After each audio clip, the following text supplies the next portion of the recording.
The Flex Zone Podcast, back again on another marvelous Monday after a fantastic sports weekend. Hit that thumbs up, comment down below what you think about this past weekend of sports with the NFL Draft and the NBA Playoffs. Of course, we're breaking it all down tonight. Fantastic Four is with me. Flex Zone Podcast, the only place giving you your sports how you want it, when you need it.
Turning more heads than Russell Westbrook at the Met Gala.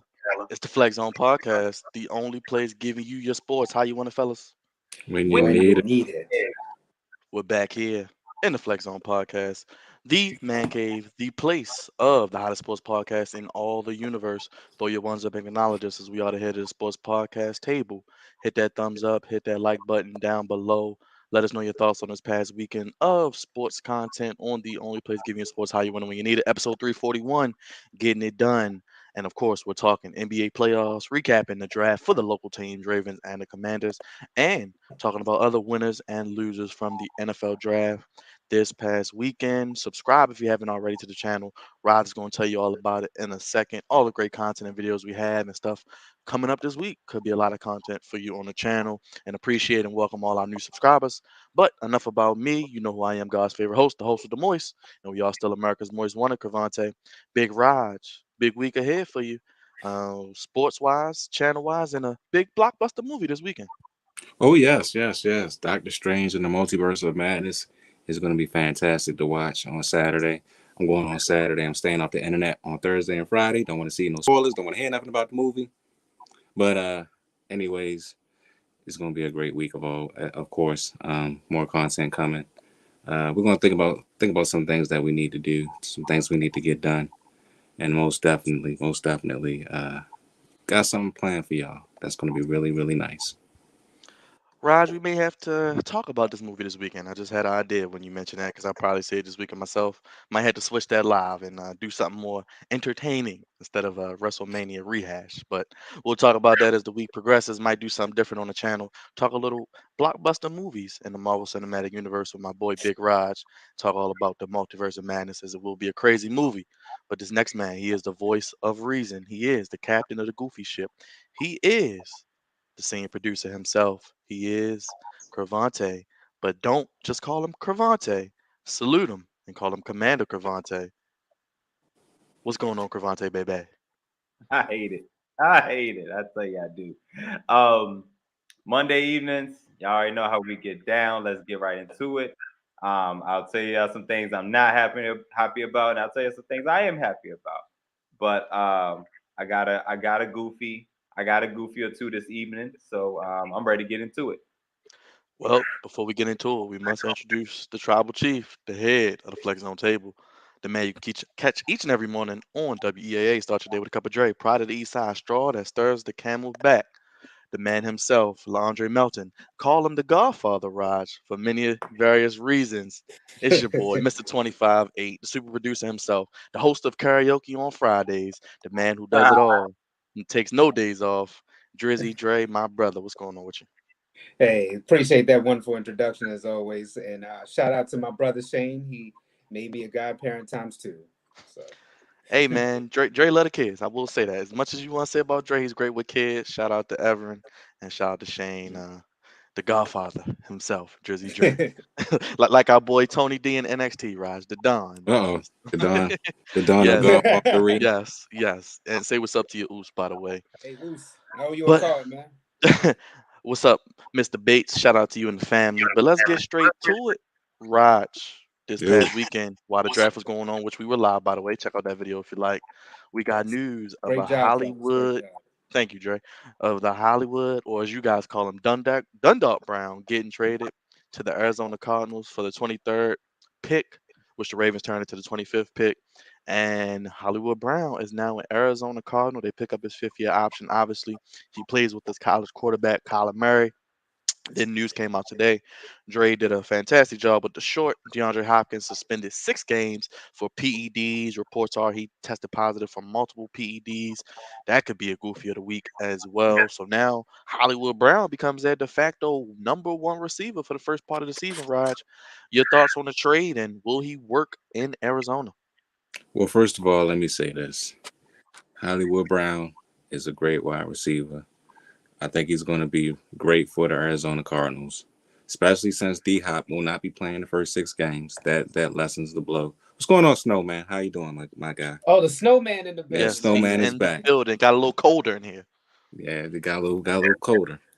But yes, he's a great wide receiver, and he's going to do well with the Arizona Cardinals. But let me say this, man. The way it was done was classy. I will say that it was done classy.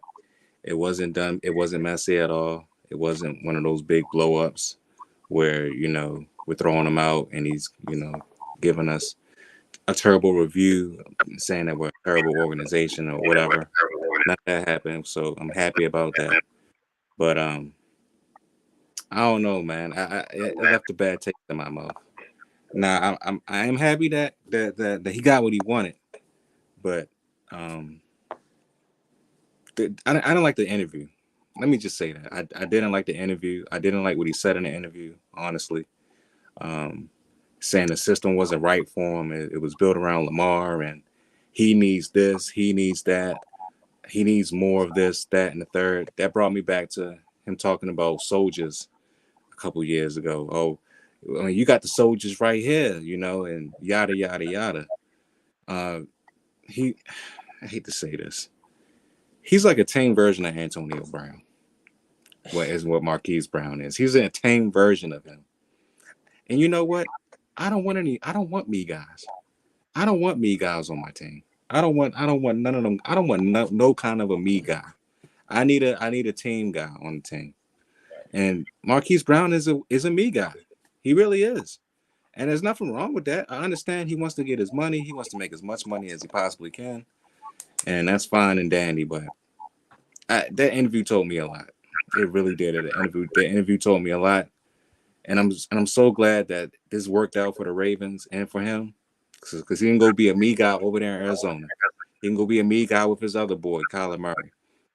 But yeah, that joint just made me. I wasn't mad when it happened, but it just made me just think like, damn. Did he actually quit on us during the season? Because it kind of felt like that. It felt like he quit on us during the season, and to say that the system isn't built around him. I mean, he had 150 targets thrown to him, and he caught 91 balls for over 1,000 yards. I don't understand. I don't get that.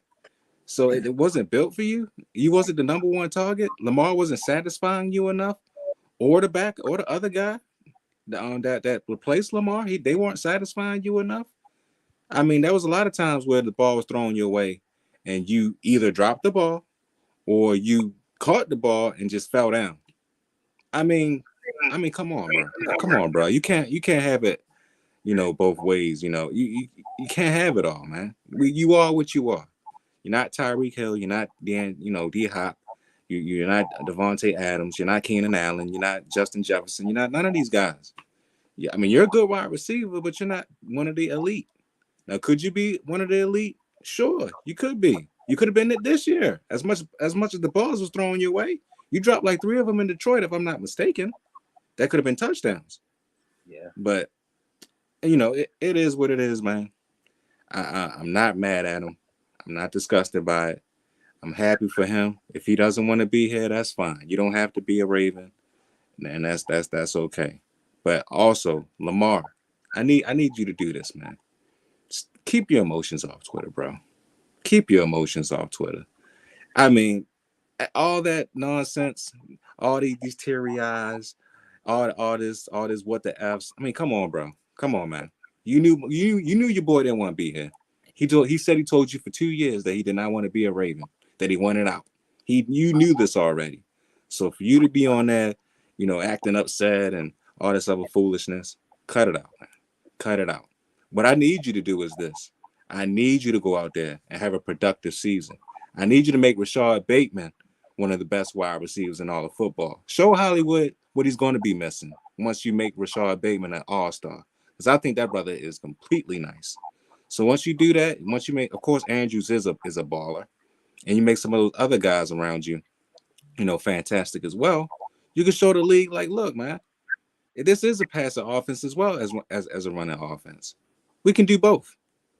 But yeah, man, Hollywood, he got what he wanted. I made a video earlier, like 2 months ago, saying, "Is he leaving?" And by God, I was correct. I was correct. Once I saw that he swiped down all of this stuff off of Twitter, all this Ravens paraphernalia, and he wasn't training with Lamar and Rashad Bateman, during the offseason, I was like, something is up. Something is up.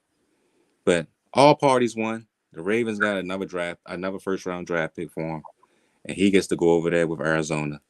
And I'm not gonna talk crap about Marquise. I'm not gonna talk crap about him. At times he was really good for us at times, but it is what it is, man. I wish him all the luck in the world. Have fun over there in Arizona, but cut that wee crap out. Cut that wee mess out, man. Be a team guy. Don't be like your cousin. Your cousin is a complete goofball who has an album out. Am I correct, Dre? He has an album out, right? All right. That's all I gotta say, though. That's all I gotta say about Marquise Hollywood, bro. Go ahead, Dre. You want to speak on AB's album? Will you be adding it to the Spotify or no? Hell no. Oh, So Hey, Miss Queen. hey, Miss Queen. Let me start by saying, Arizona Cardinals, they are definitely coming to play with the LA Rams. I mean, you got on offense, they got James Conner, DeAndre Hopkins, AJ Green, Marquise Brown, Rondell Moore, and Zach Ertz. So that on offense, they're loaded. I give them that. They still ain't going no goddamn way. Marquise, good riddance. Honestly, I think he was a cancer. Honestly, in the locker room. Like Raj said, I mean, it was at times where Lamar was forcing the ball to him, and he was complaining, like he said, about not your soldiers, and I'm like, dog, you're not even catching balls in critical moments. So what are you talking about? You were targeted, and you were supposed to be the number one guy. Which to me, I don't think he was ever really the number one guy. I think he was just kind of that Torrey Smith role where you could throw it deep to him at times. But I mean, Andrews was really the guy. Your tight end was honestly your number one, and he was the most reliable person you had out there. We didn't draft a receiver in the draft, and it's okay because I think that last year when we got Bateman, hey Queen, appreciate you for listening. I think that yo, Brittany. I think the offense. I think the offense will be just fine without him. I don't think that the offense needed Lamar. I mean, I don't think the offense needed Marquise Brown in order to flourish. Last year, you saw how we had a lot of guys hurt. We'll bring all those guys back, and I think that we'll be just fine. And that Marquise made all this noise in the locker room, and that's not the Ravens' way. Plus, we would have had to pay him for a guy who to me has not proven to be a number one receiver. He has not even earned his nickname, calling himself Hollywood Brown. If you were that much Hollywood, like Raj just named at least four people off the bat who are better. You're not even the best wide receiver in your own division. So far from it. Far from it. So to me, it's like I said, good riddance of him. I mean, it was we appreciate what he's been doing over the years, but you can take that mess to Arizona and have more cancer over there because it's about to be Kyler Murray. He's going to want to get paid. Hollywood, you coming up on a contract year, so you're going to want to get paid too. So I don't know how they're going to fluctuate the books over there in Arizona, but the Ravens way, I think that the Ravens did what they needed to do in the draft. I think they addressed it, some needs, and I think that this team will be just fine offensively, even though we don't have Marquise Brown. And I also agree with what Raj was saying about get your emotions up out of it. I understand that this is your friend and y'all both from Florida, and that's why you were hurt. But I mean, everybody knew that the writing was on the wall anyway for Marquise. This was going to be his last year if he was to return. So to me, I mean, it was no surprise. And I've been saying for years, I've been saying that I didn't think Marquise was all that. So, like I said, good riddance of him. Ravens Nation, stand strong because we'll be just fine. And real quick on Lamar Jackson, once he gets that contract, he ain't gonna give a damn who on the team because he getting paid. So you can trade his friend, you can trade his mother, you can trade whomever else. If he getting that 50 million a year, which it looks like he's going to get because he's playing the long game. Now Hollywood's off the books. They can save $18 million in cap space next year. Lamar is going to dry his tears with those $100 bills, as we know very well. And he'll see him in the offseason, and I'm sure they'll be working out probably next year in Florida. But Crevonte, real quick, you saw my comment. You and myself, we hopped off the Cardinals train weeks ago. We don't like what's going on with Kyler Murray. He's another me guy. As much as I like him, he's a me guy. He's a spoiled brat. He runs like a 3-year-old, and he acts like one at times. And now you got Deandre Hopkins getting suspended for 6 games. Hollywood is your number one receiver going into the year. I know Dre read all the weapons, but we know they don't run the ball in Arizona, and Lord, they don't play no defense. So before I start, I just wanted to bring everybody's attention to B Snow was in the comments and he had surgery recently and he had the tumor and the cancer removed. So that's huge news. Clap it up. Yes, shout out to B Snow. Yo, B Snow, you was one of our very first supporters when we started this whole thing. I hope you're still listening, but brother, that is amazing news. That is a great blessing. You were always in our prayers, and you will continue to be so. You need to be so, because yeah, we all know that dreaded C word has done to a lot of people on this panel. Family. It's tough. It's a tough battle, and brother, you're on top of it right now. We love to see it, and glad you're well. And yeah, we will continue to support you as you support us. Thank you, good brother, and I continue to wish you well and many blessings. Um, but now back to your point, Byron. Yeah, we was on that train. Kyler Murray was definitely one of my guys, but man, I do not like what I've seen his attitude wise over the last year and some change, especially how they've ended the year in particular, because it seems like at least the last 2 years they start off pretty well, but the wheels fall off, and that's a Kyler Murray thing, and it's also a Cliff Kingsbury thing. Um, I think I think it's something to say that Marquise Brown is going to be their number one receiver, but they're loaded. That's neither here nor there. I'm not even going to get into it. But I think Raj and Dre, Byron, I think he's absolutely living up to his nickname, Hollywood. If it's not about him, baby, what is it about, really? You know what I'm saying? Sounds like somebody else we know, right? A family member of his. Shares the same last name. Shares the same last name. Absolutely. Same area and everything. Hollywood. Hollywood Brown. It's all about me. And if it's not about me, then what is it really about? You know what I'm saying? I think I never thought he was great. I always thought he was an underachiever. And we kind of saw this coming. And I know for sure Raj definitely saw it coming. I mean, he only posted a video with him being right again. If anything, he should be the Diodamus. You know what I'm saying? With the way his predictions have been going over the past at least 2-3 years, Rodgers been hitting more often than not. But we all kind of saw the writing on the wall that he's probably not going to be here long term because when it's time for payday, for one thing, the Ravens don't really pay people, and for two, he was underachieving. So, what type of contract did he think he was going to get? You know what I'm saying? And to his defense, that's not the right offense for him. In all honesty, he has a point. To his defense, this is not a good offense for him. Because one, he's a little guy. He it's not like he's gonna get 50-50 balls. He's a burner. You know what I'm saying? Those guys need explosive plays and plays drawn up for them to be able to get open. He's not overly strong. He's very quick. And we have to use, and the Ravens would have to have plays scripted up to take advantage of what he does best. And the Ravens was drawing up plays for what Lamar Jackson does best. If anything, Lamar Jackson was Hollywood. You know what I'm saying? And who knows? Marquise probably felt a little jealous about it too. You know what I'm saying? But we all know how wide receivers are, generally speaking. They want the ball. They always think they're open, and they always want the ball. I don't care how many I drop, keep throwing me the ball.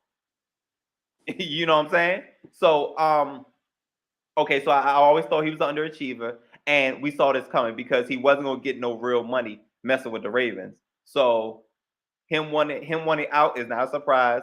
I think he's going to an absolutely great situation with Cliff Kingsbury and Kyler Murray. At least football-wise, all the outside stuff that's going on is not the best situation. But football-wise, they're going to throw that ball. Kyler Murray, and they're going to throw that ball. And so he's going to get a lot of opportunities to cash in, especially now that Deandre Hopkins got caught up with the BS. So basically, you know what I'm saying, he's going to be arguably the top guy for at least the first 6 games. You know what I'm saying? So, and obviously we didn't know about this until recently, but Hollywood Brown is going to get absolutely what he wants now. Now, what comes of it, you know what I'm saying, we don't know. That's yet to be determined, but he's about to get everything he wants. He's pretty much going to be the top wideout over there, and with a guy who he's familiar with at quarterback. I think this, but I think I believe Roger said it. It's a well, Drake might have said it. I don't know which one, but everybody won here. This hardly ever happens where it's legitimately both teams, both sides win the trade. The Ravens picked up a number 1 overall pick for Hollywood Brown. What? You know what I'm saying? And use that pick to get the best center in the draft. Check and check again. Hollywood Brown is going to a passing offense, and he gets a chance to get more stats, which will ultimately get him paid. And he goes to a warmer climate, which I'm sure he loves being from Florida and being with a quarterback that he's familiar with. Everybody wins here. Well, we'll see what happens. The Cardinals are an interesting team to keep an eye on, to say the least. But in that NFC West, it'll be fun to watch, as always, with the defending champion Rams, the 49ers who win the NFC Championship game. And we'll see what the Seahawks bring to the table as well. But speaking of NFL draft, we watched the draft live, and Raj, after the first night, we were okay. We were okay. But after the weekend, after Friday night, personally, I was good. Then after looking at how the picks filed out on Saturday afternoon, seeing the picks in the 7 rounds, I did a video. I sung the praises. I'm drinking the purple Kool-Aid. Raj, what are your thoughts on the Ravens draft? If you want to give it a grade or recap it, I'm gonna pull up the picks in a second, so you can see them. But what are your Yeah, thoughts as we get to that? yeah. Pull up those picks. But I was with you on the first night, man. I'm kind of glad the Eagles took Jordan Davis. I didn't want him, honestly. Don't get me wrong. He's a Brandon Williams type of player. He's going to be probably a good player for the Eagles. but he's not an every down player. And when they showed that video and Electric Boogaloo, Booger McFarland was breaking down some of his weaknesses, and they showed how he was a little bit lazy at times, man. I was like, I was like,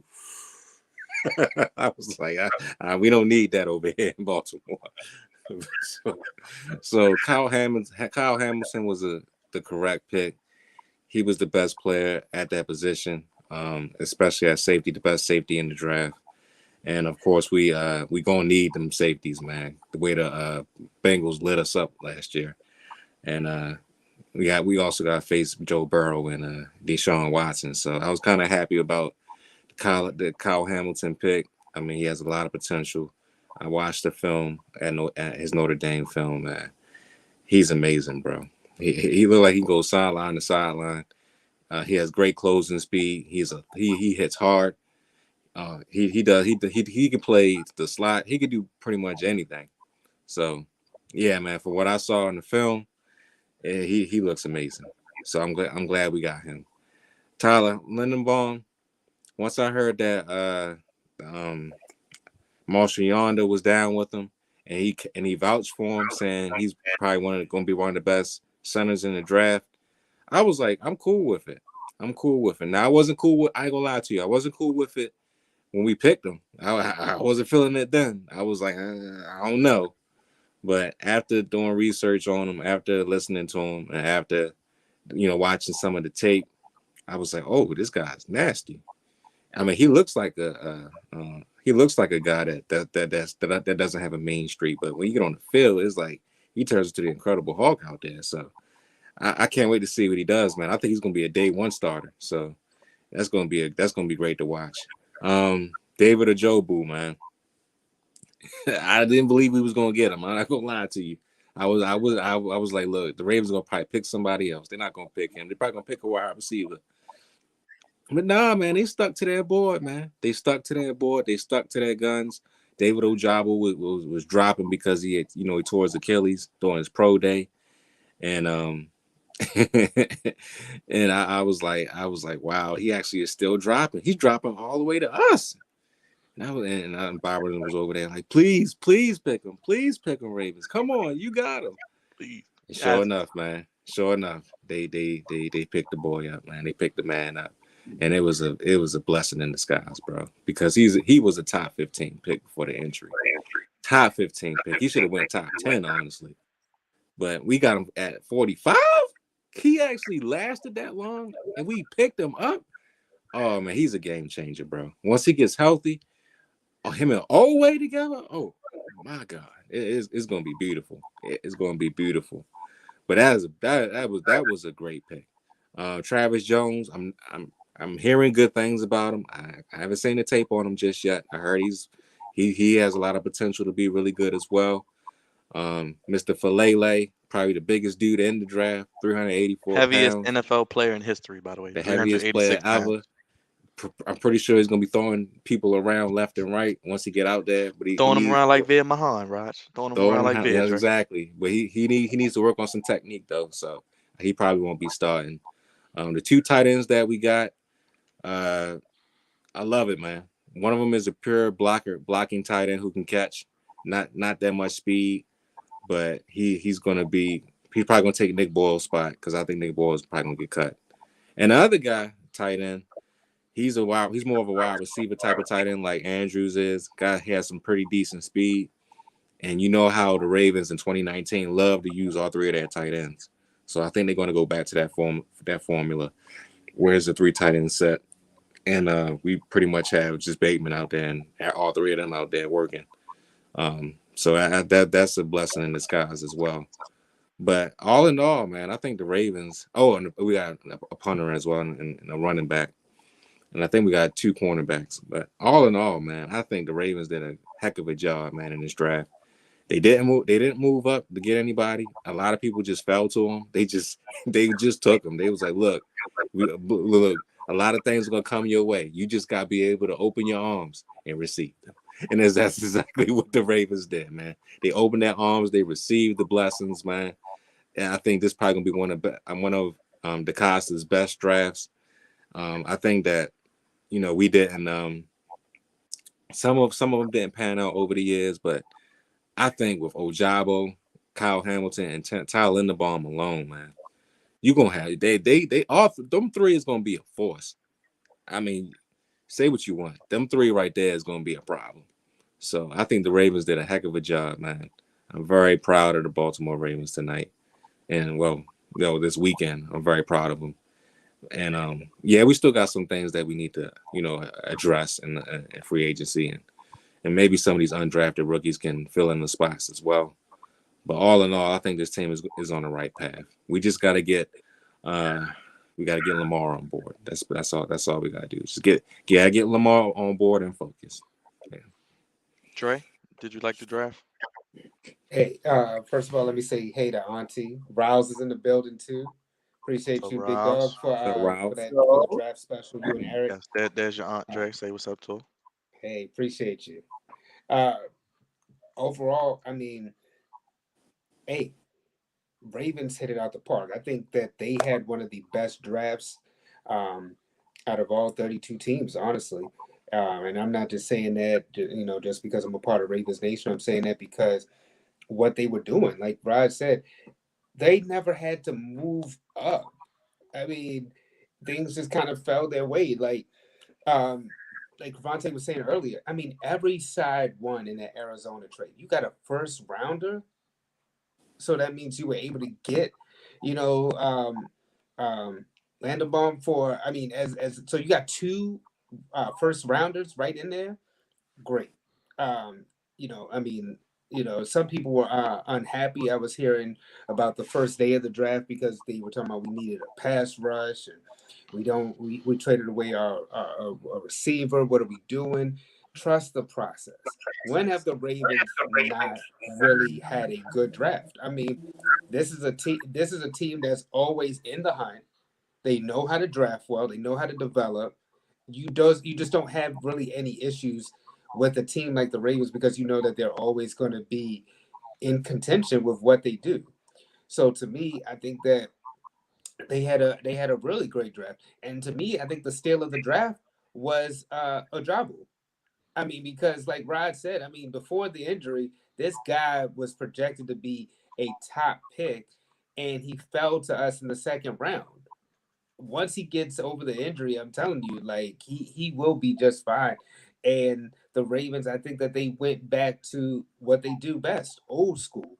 They're gonna go back to pounding the rock. They're gonna make things open for Lamar Jackson.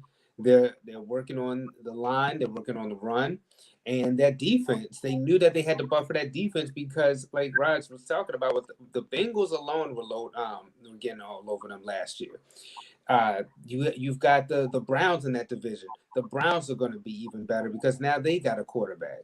So, and the Steelers, they picked up their quarterback as well. So we'll see what happens with them, but they're still a reputable force to be reckoned with. So I think that this team did what they needed to do and got back to their old ways with the Ravens. And I think that they can still add some pieces in there if need be. But overall, I think the Ravens had one of the better drafts, honestly. Outside of, I think the New York teams had a really good draft too. But I want to say that as a member of Ravens Nation, such as myself and Uncle Raj and Byron, I think that overall, I think that this team is good, and I think that we're going to be able to compete with the other top teams in the AFC. I think last year we were just injured, but I think that we got some pieces in there for us to be able to compete because you're going to have to shut um, these teams down when they're throwing the football. I mean, we're not only just competing against the Browns and the Bengals in our division, but you still got Kansas City out there. You still got Buffalo. I mean, the Raiders got better. You see what the Broncos are doing right now, picking up Russell Wilson. So I mean, the AFC is loaded. So and they know that this is a passing league right now, and the Ravens just went back to doing what they did best. And I think that what led us in the past to get to this point, I think that's gonna continue to work. And we have guys in the locker room who want to play Ravens football. We got Ravens players who are going to play our type of football, our type Hey, of guy. Before Crevonte goes, I want to say shout out to the New York Jets, shout out to the New York Giants, shout out to the Pittsburgh Steelers, and shout out to those Washington Commanders. Real quick, Brian, we're gonna talk about your Heat, so stay tuned. Like the video. And Crevonte, Jerron wants to know why did Jermaine Johnson drop so low, real quick, before we get to your Commanders. If you want to drop a thing on the Ravens, you can too. But I want to get to your Commanders. But I want you to answer Jerron's question. Yo, Jerron, as soon as I saw that, I started trying to do a little bit of research. So usually high prospects only fall for one of two reasons. Either it's injury concerns or it's a character concern. In this case, honestly, I don't really think it was either of them. I think that was just honestly how the draft fell. There are some reports, I don't know the validity of it, but they were saying there was some type of character issues or what have you. But it's weird because he was like a team captain, so that's why I don't know how much to put into that. But I think it was legitimately just how the draft fell. And it's funny because the Jets eyed him the entire time. Like they almost picked him at 10. And they have been trying to move up since. Like once they took Garrett Wilson, it was like Jermaine Johnson is next. We gotta get him. And they were trying to get in front of either trade with Houston or get in front of Houston because Houston was the next team that was I believe that was like kind of high on Jermaine Johnson. But the Texans end up taking a guard, Kenyon Green, I believe, and which was I thought pretty high for him, but nonetheless a good pick. And I feel like the Jets were working the entire time to get back and get Jermaine Johnson, and they were able to get him. But to answer your question, there's nothing concrete. I think it was just how the draft happened to fall. But Ravens draft first, right, Byron? Yeah, real quick on the Ravens, then I'm gonna give you time on the Commanders. I'm getting a graphic now, so do your thing. Okay. Ravens draft. I expect nothing less. Hit it out the park. Round one, I said, "Goddamn, hit it! Here they go again." I expect nothing less. And one thing I always commend the Ravens for doing is they either do one or two things. Either stay put or they move back. Usually the Ravens are the move back kings, but they stayed put and literally Kyle Hamilton fell to them, which I want to be happy for you guys so bad, but the Commanders had him in his sights, and I'm very disappointed that they passed on him. I am very disappointed in them. Kyle Hamilton was an absolute great prospect from day one. Yep, my man. Kyle Hamilton was a top 5 prospect the entire year. That's what it was the entire year. And the only reason why he fell so far was because the safety position is not as valuable at the top of the draft like it is tackles, quarterbacks, edge rushers, and hell, even wide receivers as of late. So just because of his position is the reason why he failed. Nonetheless, still a top 5 talent. 6'4", 220, sideline to sideline, like Roger was saying earlier, and how me and Byron were saying in our draft profile of him. He's a unicorn. Nobody's that tall and moves good laterally and could be a safety, a slot, a corner, a dime linebacker. Like, what? Where do they make him at? And where can we get more of him? You know what I'm saying? So I'm thoroughly disappointed in the Commanders for letting him slide past us at 11 and us trading back. Because I was like, well, shoot. Ain't no way in hell he gonna. I kind of jinxed you. I kind of jinxed you, Crevonte, because I said he's gonna fall right in y'all lap, and y'all still didn't take him. He did, and they took him right off their lap and was like, Saints, which y'all want for this pick? I was like, Jesus Christ. I wanted to get off the live right then and there. Tyler Linderbaum, like I said, getting a first round pick for Hollywood Brown. You got more than a first round pick, but the fact that the package deal included a first round pick is still amazing to me. Tyler Linderbaum was the top rated center, and it wasn't really close. And of course, he went to Iowa. They're a factory for offensive linemen, period. Our guy, well, my old guy, he doesn't play for us anymore, but Brandon Scherf went to Iowa, and he was an all-pro guard for us day one. Now he's with the Jaguars because the Commanders do not keep anybody. But yes, and David Ajabo, great, outstanding. He is going to be worth a lot. He's going to pay off dividends once he comes in, and I am terrified for whoever plays the back half of the Ravens schedule because it's going to be hell with this Ravens defense. Because before that, like Raj was saying, this is a top 15, top 10 pick, top 10, top 15 talent. You know what I'm saying? There's no reason why he should have failed, but I mean, we all know why he failed. He had one of them injuries, and by one of them injuries, I mean like an ACL, Achilles, one of them that's going to take months to heal and rehab and all that. And a lot of people need people to produce right now. And the Ravens felt, hey, I think we're going to be all right. Then when he comes back, we're going to be better than all right. You know what I'm saying? But overall, knocked it out of the park each round. There's incredible value for each pick, even the later rounds, which is what the Ravens do best. So, I mean, I did. This is what I expect. This is what I come to expect from the Baltimore Ravens war room. You can go right into your Commanders, brother. I'm getting your graphic together now. Hold on. I didn't want to. We could have moved on. I got the graphic. It's too late, Crevonte. You know we got to. We salute you, my brother. And don't worry, we will be going more in depth in this week, potentially with a Commanders Corner with Crevonte this week on the Flex Zone Podcast YouTube. Subscribe already. But Crevonte, I don't know why you have your hands over your face, brother. I got the graphic for you. You not happy? Nope. Okay. Nope. I am not happy. Okay. And don't get it wrong. Don't get me wrong.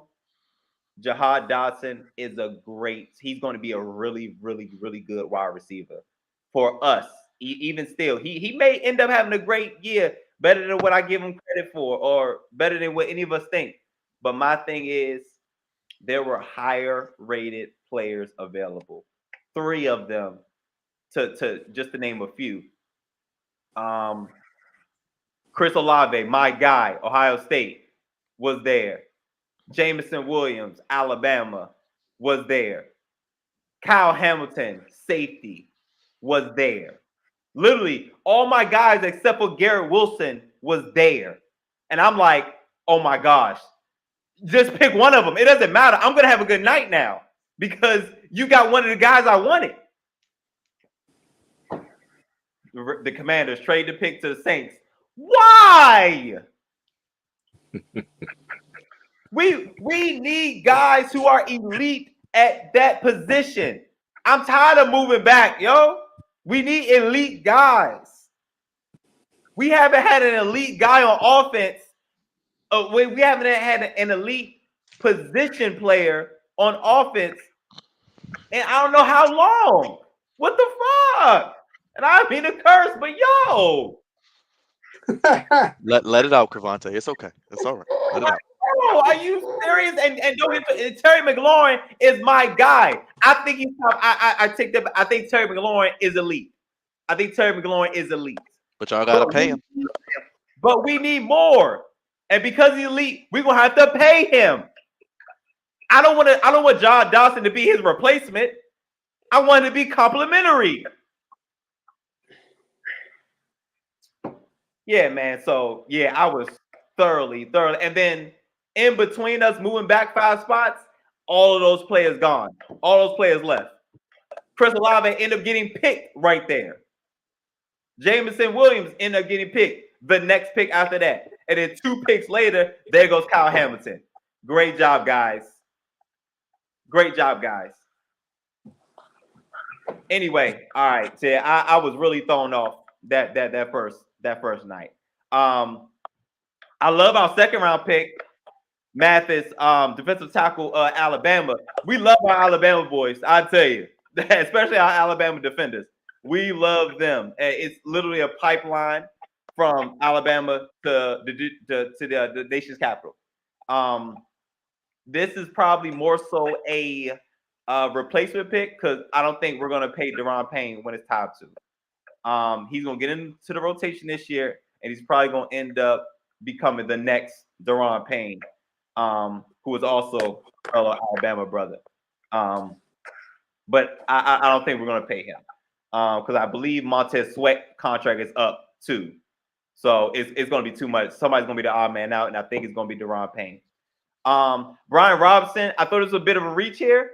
I like what he brings to the table, and he will also take carries away from Antonio Gibson, who has some injury histories and also a fumbling problem. So we're having depth there, but I think it was a bit early for him. Percy Butler, long, athletic. He'll probably start out as a special teams guy, but we absolutely need depth at defensive back and at safety, which we could have gotten the first round, but it's over. There's that. Sam Howell, believe it or not, outside of John Dawson, Sam Howell may be the biggest value pick we have. Hey, Nick. Oh, Nick talking trash. Hold up. Anyway, Nick, Sam what do you think of your Bears? What do you think of your Bears, Nick? What do you think of your Bears? But yes, he is talking trash. He said you look a little upset, Crevonte. You got the point guard. because we got Chris goddamn Paul, who's literally a guard. I think that's fucking hilarious. I think Sam Howell was probably the best value here because there was a lot of people that was high on Sam Howell in that quarterback group, which wasn't great. But for him to be there in the 5th round, he'll be behind Carson Wentz because who knows? That may be our future. Not Sam. And Carson Wentz might get hurt. And he reminds me of Carson Wentz, Crevonte, a little bit. Who knows? He reminds me of a bit of two guys who I really don't care for, Carson Wentz and Baker Mayfield, but whatever. He does have some really good arm talent, and he did lose a lot of talent from last year's draft, which we have a guy, Dami Brown, one of his wide receivers when he was at North Carolina, but he lost him and he lost 2 really good running backs, so he suffered last year. I think if talent's around him, he can succeed. Cole Turner, great tight end. I think he will be. That's great. I think that's great value at that time, and he can contribute probably sooner rather than later. We have the point guard. He's playing tonight, and he's going to play for the Commanders this fall. Amazing, Chris Paul. Guard, honestly, don't know too much about the brother. I was like, I think it's pretty late for Chris Paul to be switching sports, but that's neither here nor there. And Christian Holmes, another guy, another special teams guy, guy for depth and special teams, just like Percy Butler is going to be. Yeah, that was draft. The draft is probably a C minus at best. I want to give it lower just because I'm so upset with the first pick, but probably like a C minus somewhere in there. Jerron, I don't see Baker getting traded, honestly, at this point. I don't either. Yeah. I think he stays. I think he's a backup for. He's holding that clipboard, at least for this year. Yeah, I don't think either side has a choice. But I feel so bad for my brother Crevonte, because you could just hear the frustration in his voice. I mean, first it was the name. Now they don't. The draft is questionable. Damn. Real quick, Jerron, we did talk about it. Hollywood's going to be their number 1 receiver and a pass-happy offense. So we'll see how good he can be playing with his college quarterback. But Crevonte and I may go more in-depth in the video, so stay tuned to the Flex Zone Podcast YouTube if you want to hear more Crevonte going in on that. Y'all ready to talk some NBA? Of course. Sure. Yeah, get Well, this off the screen. Get out here. yeah, okay, all right, Crevonte, all right, okay. Yes, we are talking NBA playoffs. The second round is officially underway. It started yesterday. Brian, where you at, brother? I'm talking about your Heat. I mean, the biggest thing in this series is no Joel Embiid for at least the first two games. I mean, I thought the Heat were going to win anyway. Is anybody debating that the Heat are probably going to get them out of there in 5 or 6 games? Um, Go ahead, well, Rich. I don't be honest with you. I don't think it's that. I got a friend at the gym who's a huge 76ers fan, man. He didn't know what happened on Friday, but I started looking his face, man. He was just highly upset. But I think it's a wrap for the 76ers, man. Embiid did a lot of good work this year. Uh, the James Harden just isn't James Harden, honestly. And without Embiid, this team is just not as good. And with him having a messed up hand and a cracked face now and having head injuries and all this other nonsense, and the Heat is a great defensive team, and Tyler Hero's coming on strong, along with Victor Oladipo who came back strong as well, and Jimmy Butler and all them other guys. I think it's gonna be over in 5 games, man. Even if Joel Embiid comes back game 3, I don't think that the Sixers are gonna really make this a series. I think it's over in at least 5 games. Go ahead, Dre. Sorry about your Sixers, If by the way, brother. Oh, I mean, look, you just know how I feel about Philly, man. We gotta take that trip, man. You know, we might have to split the gas between us, though. I saw your post, but Yeah, yeah, definitely. but if I think Philly has a chance, you need James Harden from the Rockets in order to ball out, because there's no way that the James Harden we've seen with Philadelphia, they don't have a chance if he doesn't show up. The Sixers have to at least split these 2 games before Joel comes back for game 3. And then the 76ers will have a chance. But I think this is just a bad matchup, honestly, for them. Do they have a chance? Yes. Would we like to see the Bucks and the 76ers in the conference finals? Yes. But it just seems like it's going to be Miami and the Bucks. And we already know what happened a couple years ago when Miami took on the Bucks. Um, the Miami surprised them. So I mean, it's possible that the Bucks may not get all the way, but then again, the way Giannis is playing, who Too knows? What much. else said that? I'm not feeling the comments. I'm not feeling the comments that way. I don't even know. I didn't even see the comments. I've been going on the soliloquy, and I don't think I want to see that. But oh gosh, Oh, Miss Queen, God. come on. Nevertheless, though,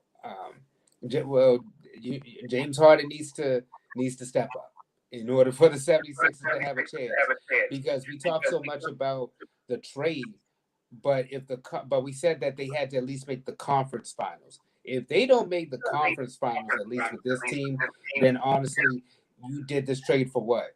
Because granted, Ben Simmons didn't play, but damn it, did you get that much damn better, Philadelphia, for what you gave up? So we shall see, but I think that the Sixers do have a chance in this series. But I'm gonna lean towards Miami because of the Joel Embiid injury. Crevonte. Philadelphia, guys. Philadelphia. Who's the coach? Don't you start, Who's the coach? Doc Rivers, Doc or as D Rivers. would say, Mop Rivers. Who is their star player now? James James Harden. Harden. The sexy Harden. What?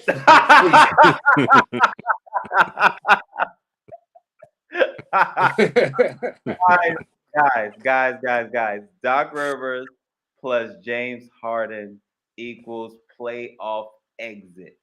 That's what it means. Hate to say it. It is what it is. Now the Heat are going to insert themselves into the Eastern Conference Finals, and they're probably going to play the Milwaukee Bucks. I don't think the Sixers have a chance without Embiid.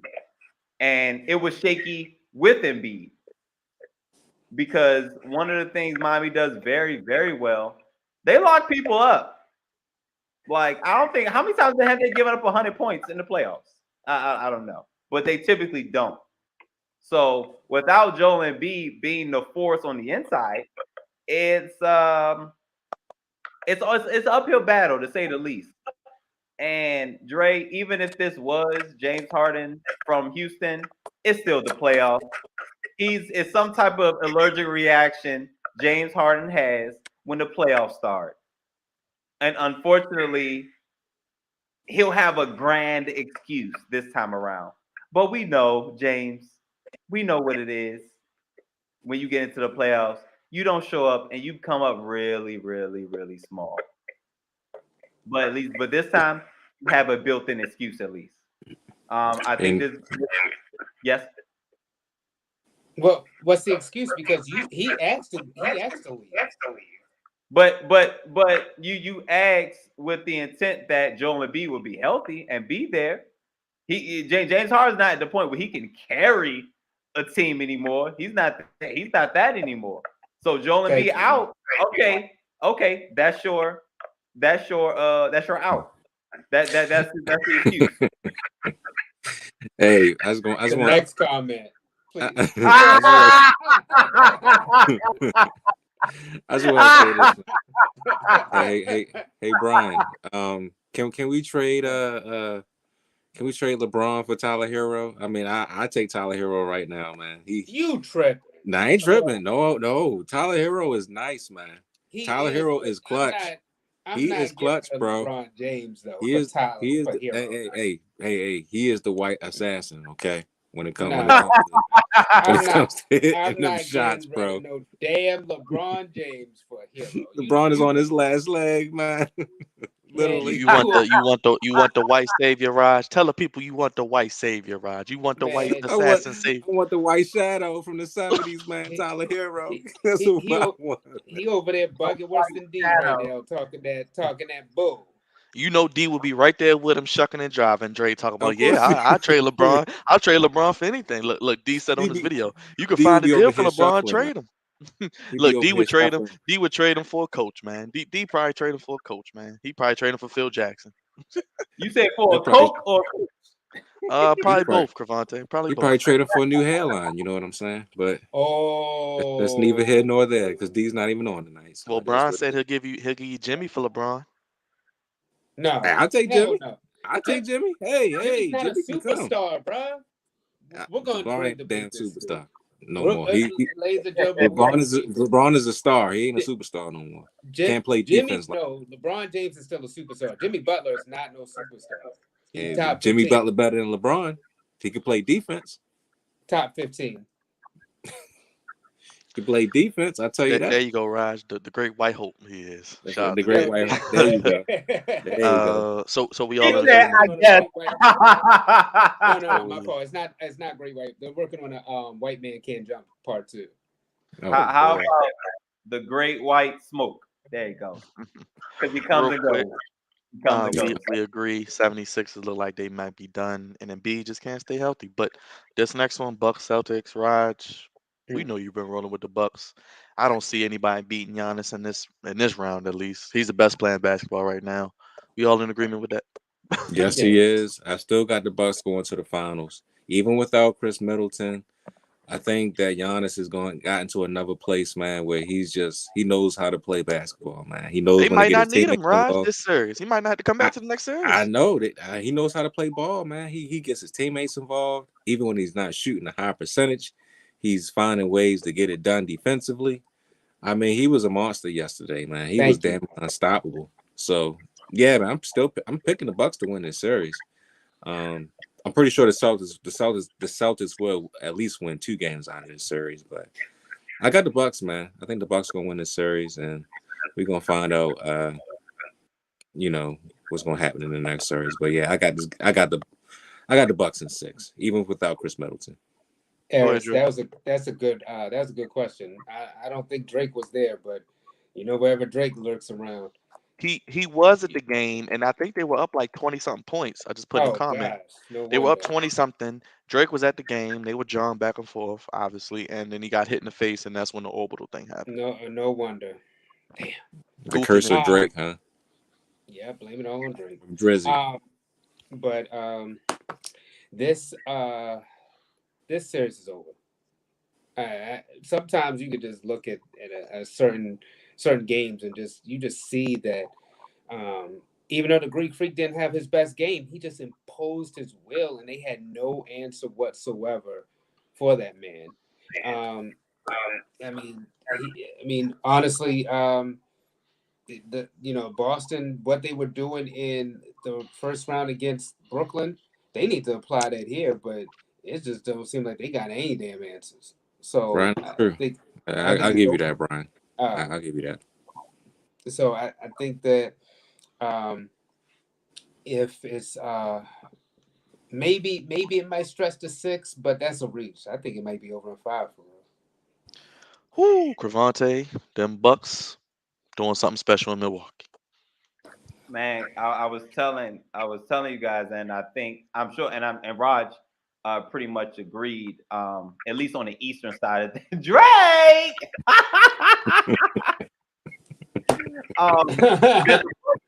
That the Bucks are going back to the finals. The Bucks are going back to the finals, and I said, well, this was before I didn't know about Steph Curry's his injury, if it was going to linger on or whatever, but I thought it was going to be a repeat. It's going to be the Bucks and the Suns again. But now here come Devin Booker. His injury he got a hamstring injury. You know, a hamstring, it come and go. He may be good game 1, maybe out game 3. You know what I'm saying? So, but they still got the point guard over there. So, pretty much I'm saying it's gonna be the Suns and the Warriors in the Western Conference Finals. But them Bucks, listen, man, the Bucks ain't the Nets. And I don't know if did you see what Greek Freak did to Jason Tatum? You can't guard me, brother. You cannot. I think what's important to take note of for game 1 is that 1, they were on the road. 2, they didn't have Chris Middleton. And 3, when Greek Freak is not effective shooting, he finds other ways to be effective on the game. He had a triple double, so he had double-digit rebounds and double-digit assists. So he's still finding guys and getting them open looks. I mean, it seemed like every pass he gave, it was for 3. Like almost every pass he gave, it was for 3. Like, I think we need to give Giannis a little bit more credit for his vision and finding an open guy. So I think they absolutely stole the game. If Boston goes down 0-2, I will say this series is over. I can't say it's over now after one game, but the Boston Celtics make or break by Tatum. If Tatum does not have a good game, it's pretty much a wrap for Boston. Because Jaylen Brown, we need to send a APB out for Jaylen Brown. We ain't seen him in I don't know how long. And the Bucks are still a team. They're still the core is still there. The championship core is still there, and they have experience because they won the championship last year. So they're not gonna get too high. They're not gonna get too low. They're gonna be even killed, and experience is gonna prevail, just like it is in the Warriors and Memphis series. Crevonte, let's segue real quick to Warriors Grizzlies. I didn't think this series would go that long. I thought Memphis would be lucky to get 2 games. We saw yesterday experience, even losing Draymond Green with the flagrant 2 goofiness. Crevonte, the Warriors are just on a different level right now. And Jordan Poole, he is now a splash brother. He's the 3rd splash brother. Yeah, he's there. He's there. If he's not a brother, he a splash cousin or something, because he belongs to that family for sure. I think again, experience. These are champions a few times over. They're gonna get the leg up on star power. They're gonna get the leg up in coaching. They're gonna get the leg up in defense. So and also they're able to adapt. I think that's one thing that veteran teams know how to do better than anybody else. No matter what goes on, they're going to adapt. They lose a player, they find a way to overcome. They lost goofy Draymond Green in the second quarter. And not for the act, it's for his after stuff that made him goofy. But they lost in the second quarter. The Memphis Grizzlies should have took off. Yeah, he was doing all that goofy. Yeah. The Grizzlies should have taken off. And they had a double-digit lead for a time, but a veteran team, they stayed afloat and they delivered blows, saying that they were still in the game. They're down by 10. Oh, they're down by 8. They're down by 6. They're down by 3. Oh gosh, they're back in the game. Now, once they're in striking distance, it's like the Warriors are going to win this game because the Memphis Grizzlies, just like they showed against the Minnesota Timberwolves, they don't know how to close games. But that's due to their lack of inexperience. John McGrant is a doorstep of superstardom, but he is still very, very young. Their coach, very, very young in his coaching game. The Grizzlies as a whole, very, very, very young. So they're gonna make mistakes against veterans, and all the vets are gonna do is capitalize off of it. Klay Thompson did not have a good game.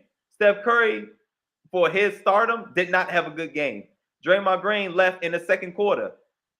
Thank you, Jordan Poole. Somebody's going to step up. I just named their top guys, and I got another guy giving you 30. That's when veteran teams have that. They have depth. And, they were able to overcome the Draymond Green thing. And John Morant had a chance at the end to still win it. And yet still came up a little short. But it's unfortunate because that was a home. So that was that took the air out of it. I think that took the air out of Memphis. So pretty much same for Boston. For the teams that are at home, y'all lose game 2. You better call this a wrap because you're not winning 2 straight on the road. Neither one of them. Dre. This is the series that I think is going 7. I think with game 1, how close it went, I think that this series has the potential to go 7 games. These young cats, I think that they put Golden State on the ropes, but they, like Crevonte said, they just didn't have enough to close out. And I mean, smart play by Gary Payton Jr. and by Klay Thompson, because for Gary to be on him on Ja defensively, and if a Klay to undercut that so that way he couldn't make it to the basket cleanly, like Crevonte said, that showed you why the Warriors are constantly in the position that they are. And like Steph Curry was saying after the game, we've been here before. We know what to do. So when you have that championship pedigree, you kind of walk in with confidence, and you know what to do in order to win those games and make the smart plays. And and when you're playing in the playoffs, it's chess out there. So we'll see what experience will definitely win this series. But I think that Memphis is coming. Shout out to our boy DeAnthony Melton, because he was doing his thing out there. I mean, For sure. He had some huge buckets for them. Just in the end, it just wasn't enough. But I think Memphis had potential to definitely win that game. Nick put in the comments, I mean, there was everything handed there, but they just didn't have it to close out this game. But I mean, yesterday that was such a game. I mean, I'm up there doing homework and watching the game, and I'm like back and forth in my head, But like I said, I think that this is the one that goes 7 out of all of them. Raj, what you think? Well, first of all, I want to say I was wrong about the Timberwolves. But the funny thing is, they could have won that series easily, man. They had so many chances to beat them. They was up by like 10 points in like almost every freaking game, and they found ways to lose. It's beyond me, man. It's really beyond me, but God damn it. But yeah, Memphis, they're a good team. Carl Anthony Payne. I'm sorry, Alan Payne, Desmond Bain. He is a great player. He is he has shown up damn near in every game this postseason, and he's showing that he's going to be a force to be reckoned with. Of course, John Morant is a complete beast. I already told y'all before 6 years ago, this man's going to be a Hall of Famer. Man, this guy has the it factor, bro. Got it, bro. DeAnthony Melton is a nice piece, and they got some other pieces, Brandon Clark and some and I forgot what's the other dude name. Is it not Jackson? Brooks? Jackson. Oh. There you go. All those guys, man, they're nice pieces, man. But I just think Golden State's gonna be just too much for them. I think they're too young.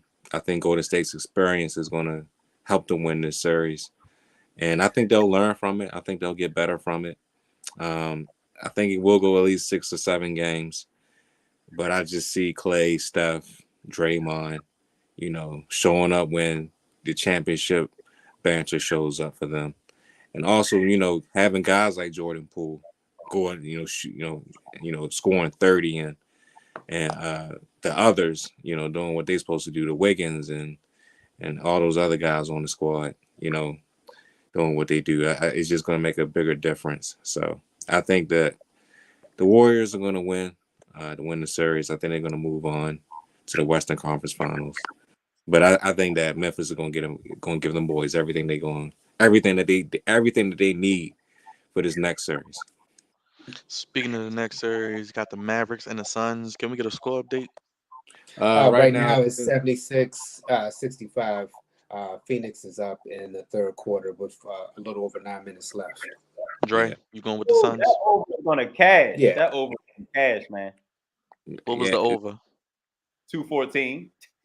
Oh, look! Crevonte's happy again, America. His betting line hit. Screw the Commanders. He got the NBA. But Dre, you going with the Suns, right? How many games? I'm gonna say 6 for this one. I think that Luka can pull out 2 games, but it's just not going to be enough against this Suns team. Raj, I know you're rolling with your boy Chris Paul, the point guard. The point guard. I just wait. I'm just waiting for the Western Conference Finals, man. The Phoenix And is it's going on look, and it's on TNT, I believe. I think it's on TNT. Everybody. Oh boy, they got the good series. Phoenix is going to beat these boys in about 4 or 5 games. I mean, congrats that Luka got out the first round for once. But I just think Phoenix is going to be too much for them, man. They hungry, man. They want a championship so bad for Chris Paul. So I think they're going to handle these dudes in about 5 games. And then it's going to be the big Duke-a-roo between the Warriors and Suns, as D would say, for the crown to go to the NBA Finals.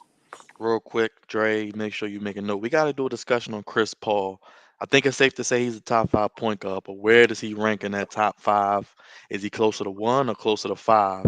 And we'll see how this playoff plays out. Because if he gets that ring, he might be top 3 point guard of all time. But Crevonte, the point guard, that's a whole video. That's a whole video in itself. I agree. That is definitely a video. We'll save it for after the playoffs because he could have a ring, and that ring could elevate him, like I said, the top 3. But Crevonte, the Suns, Devin Booker's back. Aiton is going to punish those boys down low. And CP3, man, he's still getting it done. Playing for the Suns and the Commanders now. The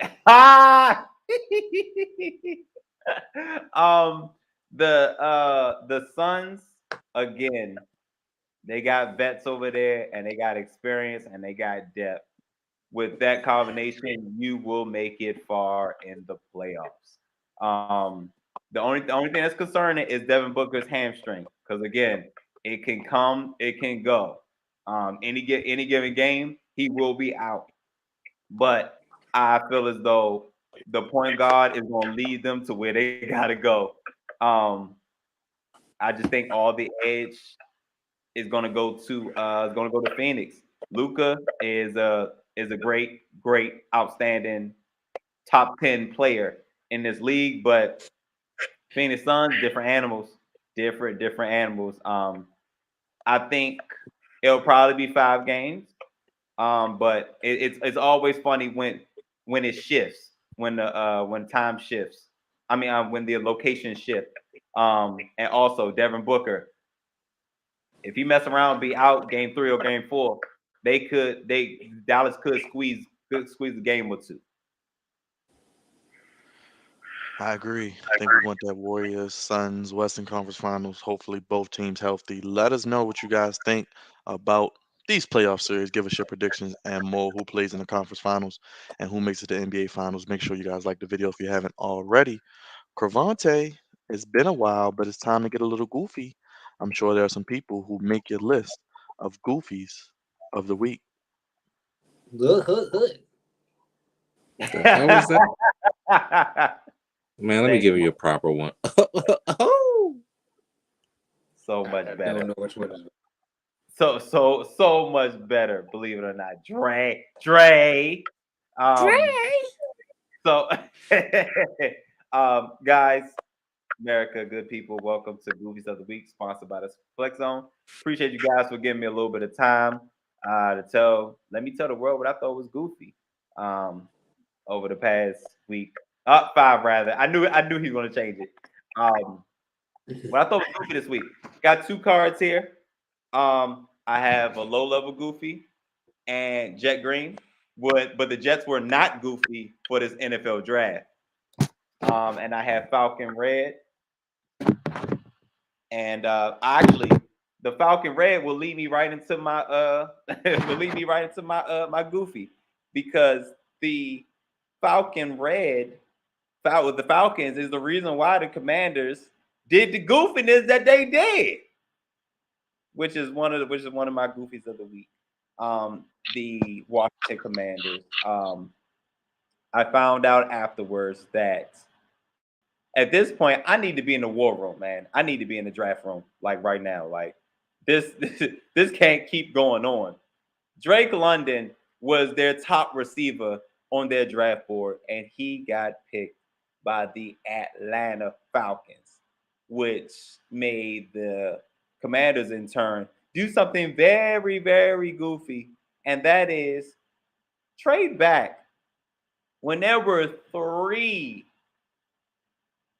guys sitting there waiting to be top tier athletes for you, and you passed on them because you wanted to trade with the New Orleans Saints, who then took Chris Olave, one of my top guys, followed by Jameson Williams, and then followed by Kyle Hamilton a couple picks later. I am very, very, very disappointed in the draft strategy for the Washington Commanders. And again, nothing against Jahan Dotson. He probably will be a really, really, really good player, but we could have had better. And it's like the Commanders don't like nice things, nor want it. I don't know. I don't get it. I just don't get it. I'm having a time making a decision right here, whether it's Falcon Red or Jet Green. I'm so goddamn upset. It's Falcon Red. It's Falcon Red, you bastard. You goddamn bastards. It's Falcon Red. Because you can't get right. You just can't get right. It's annoying. Every year I go into it like, yo, we're going to do better this year. I ain't say Super Bowl like the delusional fans. I said we're going to do better. And you do the same damn thing. God damn it. Anyway, I want to get off of it because I ranted twice about it. That's enough for one show. I'll leave it there. So, Falcon Red, baby. So I had one goofy that I'm gonna leave alone, because if his team would have lost, I would have put him on the list. If the Golden State Warriors would have lost, I probably would have given it to Draymond Green. But I have another one who's going back to football, who has the same colors as the Falcons. It is the Arizona Cardinals. But it's not the Arizona Cardinals. The team is DeAndre Hopkins. My man. Listen, DeAndre Hawkins has been a top 5 wide receiver. Even with his time in Houston, he was a top 5 guy. I don't know how you get 1,000 yards receiving with somebody like Yates and Savage with quarterbacks with names like those. Like, how do you get 1,000 yards still? So when you finally get with somebody, you already know what's going to happen if you stay healthy.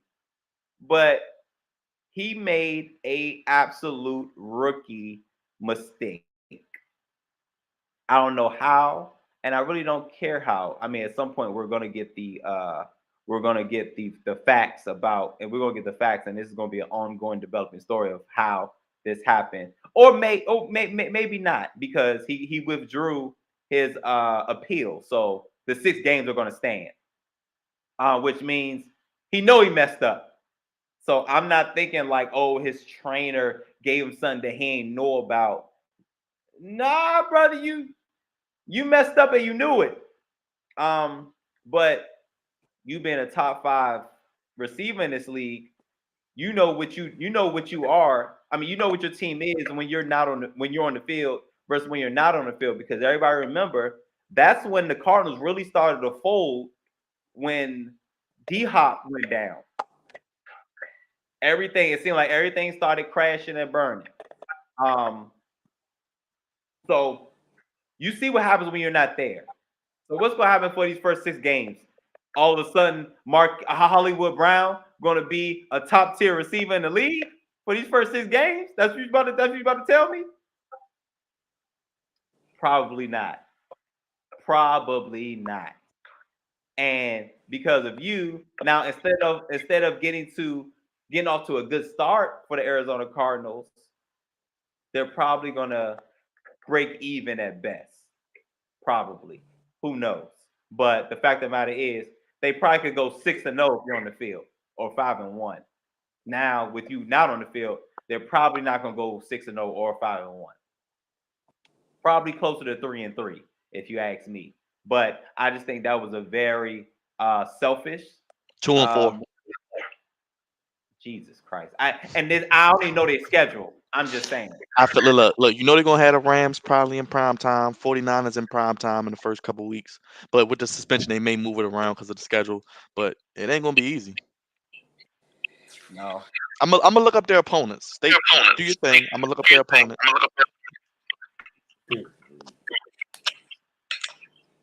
All pro talent. Yeah. So I was just reading Nick's comment. Yeah, Williams has all pro talent for sure. He tore his ACL in the national championship game. So yeah, Dawson was definitely a 5. He was in that 5 range, that 5-6 range, which I absolutely hated, when we could have had better. You gotta want nice things, especially when they fall in your lap. I said I'm gonna leave it alone. I'm going to. All right, back to DeAndre Hopkins. Very selfish, and you hurt yourself and you hurt your team. Now the troops got going without you, and yeah, just wasn't smart. You're better than that.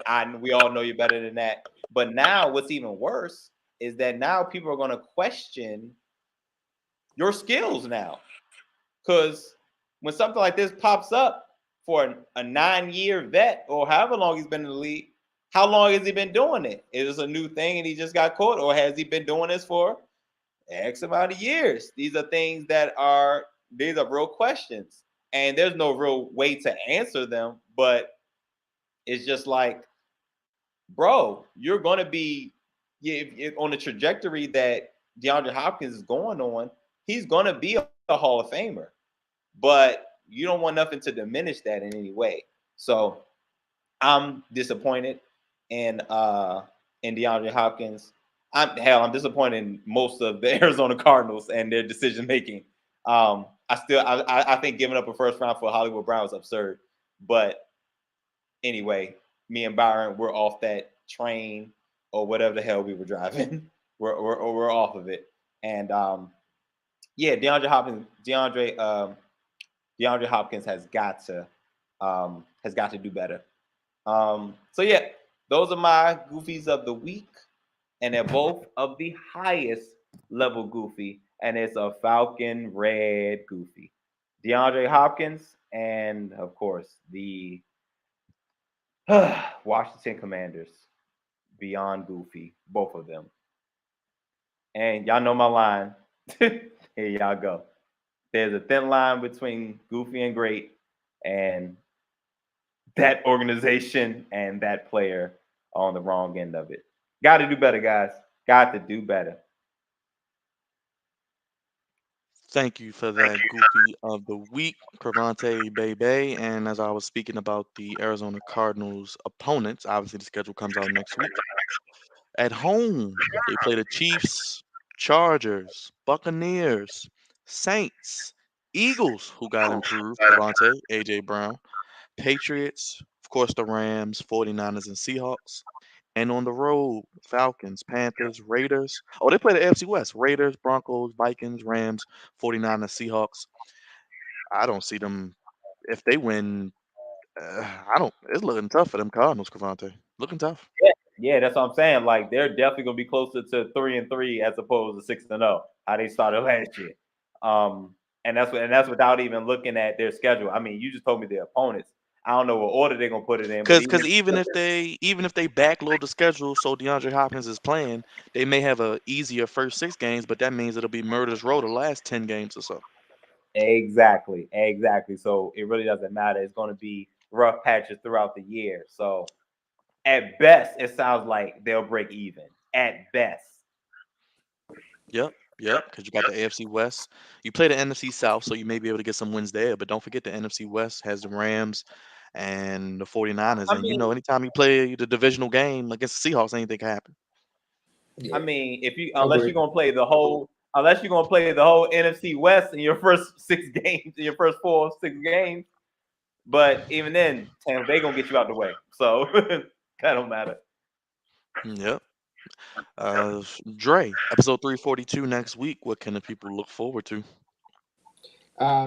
You said the NFL draft, the NFL schedule has come out, so I think we can get into that discussion.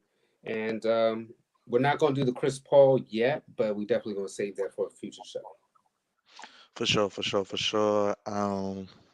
Cavante, we gonna talk Commanders more this week, or you done with them? Or you don't talk about them?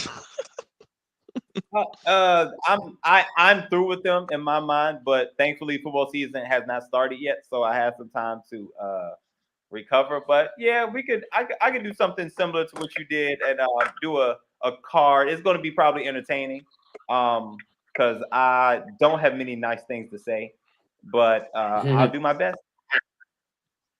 Look for that this week on the Flex Zone Podcast YouTube channel. Raj, social media producer. What can the people look forward to on the YouTube? What's on the YouTube, and how can they subscribe and be part of the Flex Zone family, my brother?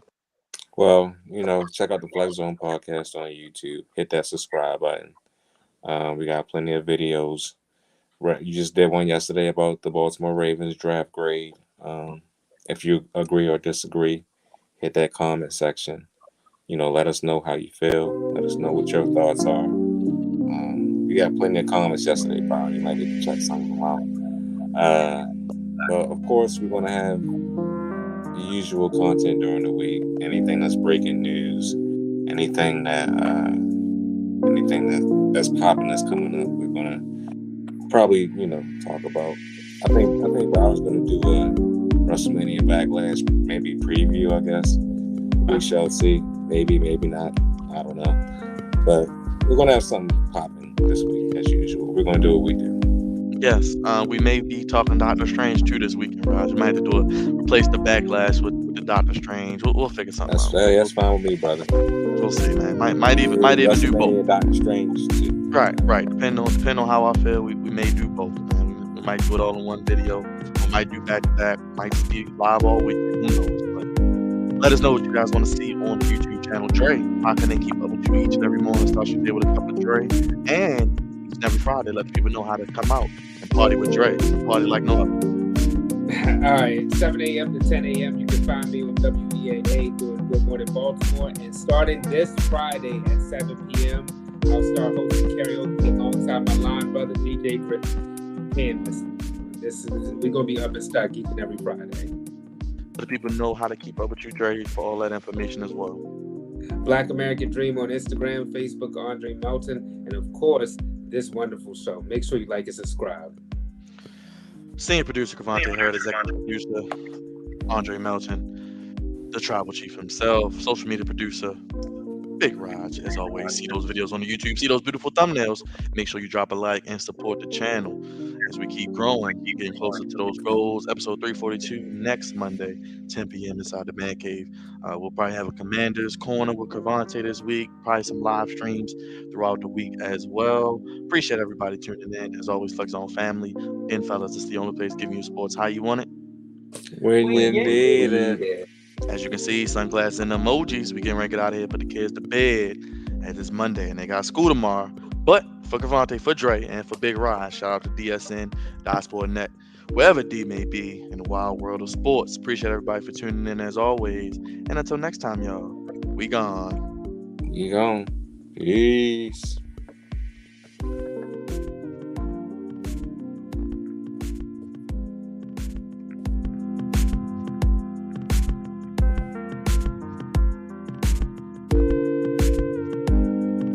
We got that filet laid down.